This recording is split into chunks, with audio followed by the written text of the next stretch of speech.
When I started attending Board of Elections meetings approximately February 2021, I sought to verify that my vote was properly handled. I wanted to believe that it was. At first it appears there was nothing to see here. I trained to work and watch polls, worked a poll and watched about 8 polls. I've attended LA machine testing. I've attended all but 3 monthly board meetings for the last 2 years, as well as audits. I've been greatly disappointed in several people, but I look forward to correction and restoration. Let me tell you what I've seen.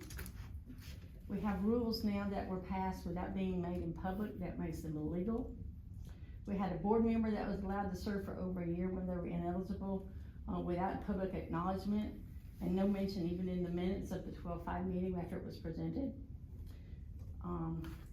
There was a misstatement by the director at the hearing for an aggrieved elector from the audience benches in court, along with the attorney placing voting history into evidence or knowledge of the judge improperly while the director had not been sworn or taken to the witness stand at that time.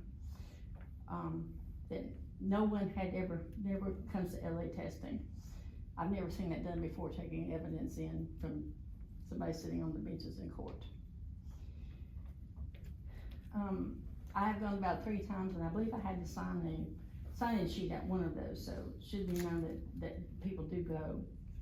I have an open records request as to whether a candidate was seeking office in the right area. The candidate attended the Board of Elections meeting. Said candidate was entitled to an investigation in the hearing, but clearly what happened was the elections office advised the candidate of the question and not that a challenge had been submitted. On January the 26th, I attended the Board of Ethics meeting on which Mr. Devine also serves. At that time, to his credit, he offered to resign the Board of Ethics if there was a conflict with that. Mr. Devine stated he expected complaints from a troublemaking group which he called a cabal, which could result in a conflict.